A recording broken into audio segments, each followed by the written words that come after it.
السلام علیکم ورحمۃ اللہ وبرکاتہ بسم اللہ والصلاة والسلام علی رسولہ الکریم اما بعد فاعوذ باللہ من الشیطان الرجیم بسم اللہ الرحمن الرحیم۔ پچھلے جو کچھ سبق تھے وہ تھوڑے سے مشکل تھے۔ ایک تو تھوڑا سا اس کو سمجھنا بھی مشکل ہے، اور اوپر سے جو ان کی ویڈیوز تھیں وہ بھی کوئی بہت اچھی کوالٹی کی نہیں تھیں۔ تو بہت ہی مختصر انداز میں آپ کو ایک دفعہ دوبارہ بتا دیتا ہوں کہ وہ ہم نے کیا کرنے کی کوشش کی تھی۔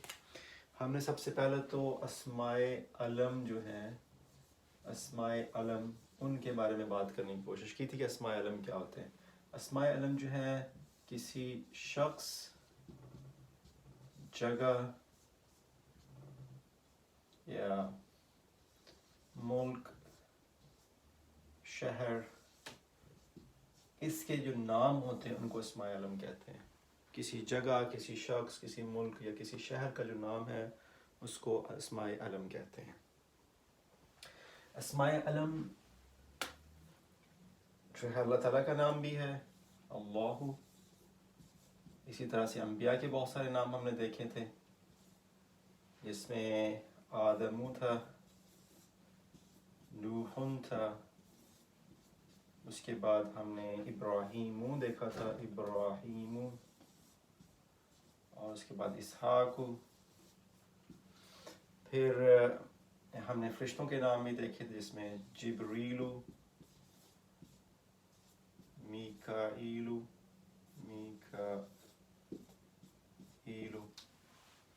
تو یہ کچھ نام تھے۔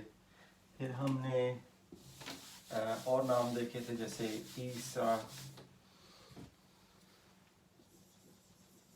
عیسیٰ، موسیٰ۔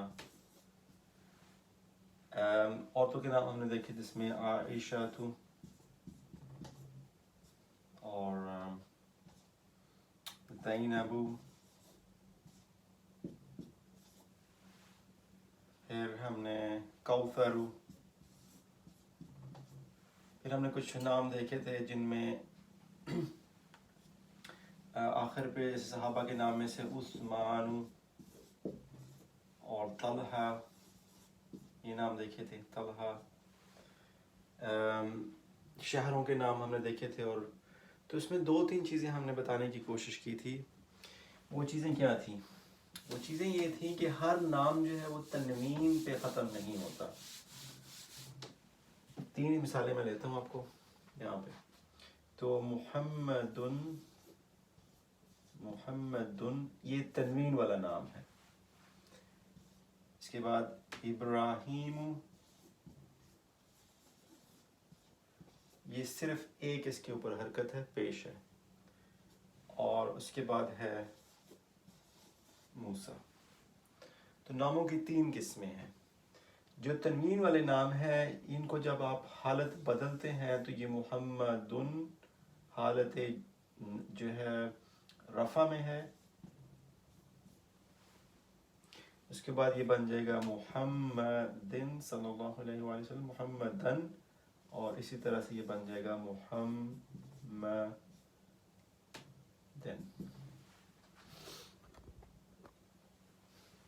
ابراہیم ہم ان کی کر رہے ہیں، یہاں پہ میں لکھ دیتا ہوں، تو یہ ہم ان کی کر رہے ہیں رفع، یہ ہے نصب، اور یہ ہے جر۔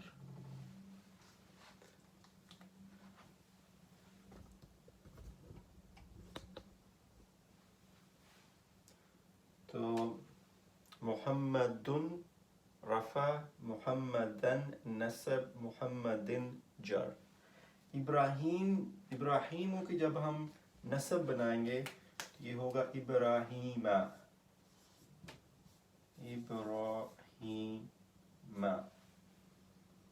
جب اس کی جر بنائیں گے تو وہ بھی ابراہیمہ ہوگا۔ یہاں پہ دیکھیں، یہاں پہ 2 پیش، یہاں پہ 2 زبریں، یہاں پہ 2 زیریں، یہ رفع، نصب اور جر۔ ابراہیم کا رفع ابراہیم، ابراہیم کا نصب ابراہیمہ، اور ابراہیم کا جر جو ہے وہ بھی ابراہیمہ ہے۔ اگر موسیٰ علیہ السلام جو ہے ان کے نام کو لیں، یا حضرت عیسیٰ علیہ السلام کے نام کو لیں، تو ان کے نام جو ہے ان کے نام کا رفع موسیٰ یا عیسیٰ، نسب بھی موسیٰ اور جر بھی موسیٰ. تو ایسے اسماء، ایسے نام جو اپنی حالت رفع، نسب اور جر میں ان کی شکلیں ایک جیسی رہتی ہیں، موسیٰ موسیٰ موسیٰ، ان کو ہم کہتے ہیں مبنی اسماء. تو یہ جو ہے یہ مبنی اسماء ہے. مبنی، یہ اپنی حالت نہیں بدلتے. جو اپنی حالت بدلتے ہیں ان میں دو پیشیں ہوں، دو زبریں دو زیروں کی حالت میں، ان کو ہم کہتے ہیں منصرف اسماء. منصرف جو اپنی تینوں حالتیں رکھتے ہیں. تو محمد، محمدن، محمدن، ان کو منصرف اسماء کہیں گے کیونکہ یہ اپنی تینوں حالتیں بدلتے ہیں. محمد، محمدن، محمدن. اب ان دونوں کے درمیان میں بھی ایک کیٹیگری ہے.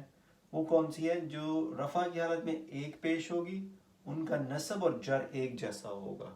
جیسے ابراہیم، ابراہیم، ابراہیم. یہ ایسے کون سے نام ہیں جن کے اوپر عام طور پہ ایک ہی پیش ہوتی ہے؟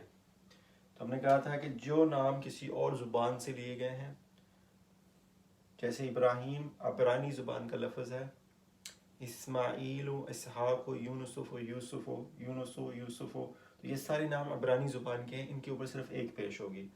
تو جب ایک پیش ہوگی تو ان کی حالتیں صرف یونس و یونسا یونسا ہوگا. اور کون سے نام ہیں؟ عورتوں کے سارے نام، جتنے مرضی آپ نام لے لیں، کوثر و زینب و عائشہ رضی اللہ عنہا، ان کے نام جو ہیں ان کے اوپر بھی صرف ایک پیش آئے گی. اور اسی طرح سے ان کی حالتیں جب بدلیں گی تو ایک زبر آئے گی حالت نسب اور جر میں. کسی ملک کا نام لے لیں، کسی شہر کا نام لے لیں، کسی انگریز کا نام لے لیں، کسی بھی بندے کا جو عربی زبان میں استعمال نہ ہو، اس کی جب حالتیں بدلتی ہیں تو ان پہ ایک حرکت آتی ہے اور ان کے نیچے جو ہے زیر نہیں آتی. تو یہ سمجھانے کی میں کوشش کر رہا تھا. ان ساری چیزوں کو اکٹھا کر کے، چاہے وہ منصرف ہوں، ان کو آپ کہتے ہیں غیر منصرف، ان سب کو کہتے ہیں اسماء علم. کسی جگہ، کسی شخص، کسی جگہ، شہر، ملک کا نام جو ہوتا ہے اس کو اسماء علم کہتے ہیں. میرا خیال آپ کو سمجھ آ گئی ہوگی انشاءاللہ. اس میں کوئی چیز زیادہ مشکل نہیں ہے، اور قرآن پاک کے اندر یہ سارے الفاظ لکھے ہوئے ملیں گے تو میں آپ کو وہاں پہ سمجھا دوں گا کہ یہاں پہ یہ رفع کی حالت میں ہے، یہاں پہ نصب یا جر کی حالت میں ہے. کیسے پتہ چلے گا؟ جب لکھیں گے علی ابراہیم، تو اب آپ کو پتہ ہے علی جو ہے یہ حرف جار ہے، اس کے بعد زیر آنی چاہیے، لیکن اس پہ زیر نہیں لگی. قرآن پاک کے اندر کہیں پہ بھی آپ کھول کے دیکھیں تو علی ابراہیمی نہیں آئے گا، علی ابراہیمہ ہی آئے گا، جیسے آپ درود شریف میں بھی پڑھتے ہیں. تو اس کی وجہ کیا ہے؟ کیوں نہیں یہ زیر لیتا ہے؟ کیونکہ یہ غیر منصرف ہے، کسی اور زبان سے آیا ہے، عربی زبان کا لفظ نہیں ہے، اس وجہ سے یہ نہیں بدلے گا. تو ہم وہاں پہ فقرے کے اندر جہاں پہ استعمال ہوگا تو ہمیں پتہ چل جائے گا کہ یہ حالت نصب میں ہے یا جر میں ہے. حالانکہ شکلیں ایک جیسی ہیں لیکن آپ کو پہچان ہو جائے گی کہ کیوں یہ حالت نصب میں ہے یا حالت جر میں ہے. اسی طرح سے موسیٰ علیہ السلام کا نام جہاں پہ بھی آپ کھول کے دیکھیں گے وہاں پہ کسی جگہ پہ پیش زبر و زیر نہیں ہوگی، ہر جگہ پہ کھڑی زبر ہی ہے. موسیٰ یا حضرت عیسیٰ علیہ السلام کے نام کیا. ایک اور جو نام ہے وہ حضرت مریم علیہ السلام کا نام، جیسے اس میں مریمو اور مریمہ ہی ہوگا، اس میں مریمی کہیں پہ نہیں آپ کو ملے گا. تو یہ ان سب کو اسماء علم کہتے ہیں. جزاکم اللہ خیر. السلام علیکم ورحمۃ اللہ وبرکاتہ.